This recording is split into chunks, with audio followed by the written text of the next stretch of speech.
It's the best grilled cheese sandwich ever, because we're the best. We're the best grilled cheese.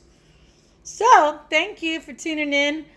If anybody wants to know my favorite grilled cheese sandwich and the best of all time sake, according to everybody that I told that there was, and they said, whatever you say, Hannah. So, this is what you want to start with. You want to start with some rye bread, but it needs to be seeded. Boop, boop, boop. And homegrown beefsteak tomatoes. Thank you. And obviously veganese, because if you haven't had veganese before, or veganaise, whatever the heck you want to call it, it's way better than mayonnaise and way more nutritious and way more expensive. But we also have butter. That's very important. And Gouda cheese. So I have 5 slices of Gouda cheese per 2 sandwiches.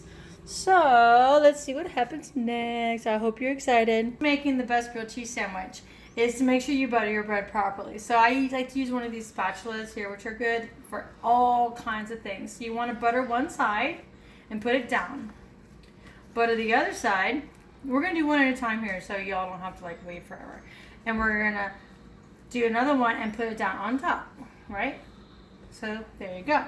Next thing you want to do is you're going to grab your knife, especially the one your dog ate. Look at that. But I'm going to use it anyway. I don't care.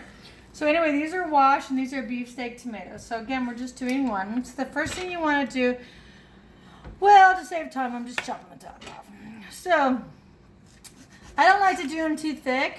So I kind of like, I don't know, it's just too much water. So you kind of want to slice them in a thin way. Go ahead and slice them like that and get them ready. I personally add a little bit of pepper.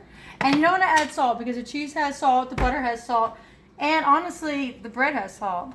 So veganese comes next. So cue, pause for a sec. Okay, so now that we have what I already showed you, you want to heat the pan up to like medium high, get it really hot or whatever, but you're going to have to turn it down a second. And then, see, check it out. So when you put the butter in the middle, you don't like make a mess. So the first thing you do is you go, boom. Gotta have butter on the pan, on the bread. That's how you're going to do it, right? So, next thing you're going to want to do, actually, check this out. So this is our Gouda cheese, which I purposely cut into these crazy quarters because of this dog. Hey Pepper, come here. So go ahead and put the cheese right on the bread. But I have a dog, so do you want a bite? I made these for you, and then you left me. So this is for you. When you have a dog that loves cheese so much and it's good for them, you have to like cut pieces. And then one for my husband and one for me. And then one for Pepper and one for Ziggy. But I don't know where Ziggy is. So anyway, so put it on the stove. It's like I said, it's on medium heat. So next thing you want to do is you want to put your tomatoes on.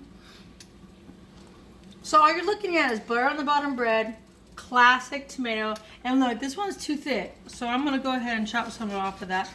You probably put it in pasta or sauce there. I don't know. So there you go. I didn't add salt like I told you before.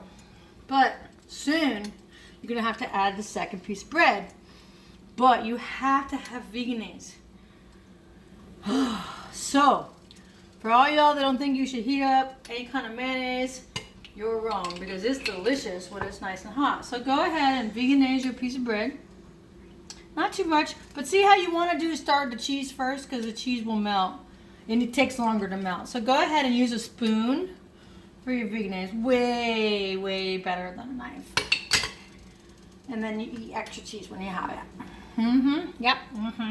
Okay, so this veganese goes on the tomato because it's a salad dressing, so you want it to be like on tomato. And make sure you turn your oven down, because I'm gonna have to flip this and I don't want to burn it, but most of the time I'll probably burn it, but that's okay. I'm gonna try anyway. You ready? Okay. See?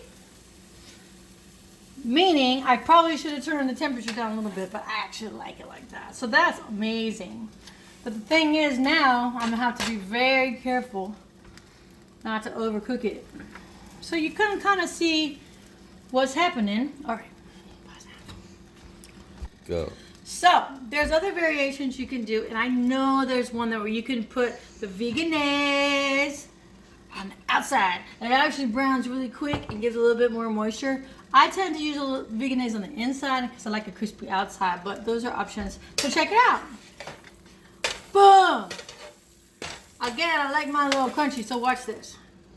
Boom, boom, boom, boom, boom. And put it back on your hair. Make sure you get a little serrated knife, especially the one your dog ate, because you don't want to ever like get rid of anything that still works. And I like to cut at an angle because I don't like even shit. And if you're gonna use salt, which I usually kind of do anyway because I'm a freak, but this is Himalayan salt. It has 84 minerals. It's the only way to go. Okay, so here you go. Check it out. Yummy. Now, I just have to say one thing. If I had cooked this on a lower temperature, the tomatoes might have cooked more, but it looks really good to me. So thanks for tuning in. I hope you enjoy your sandwich.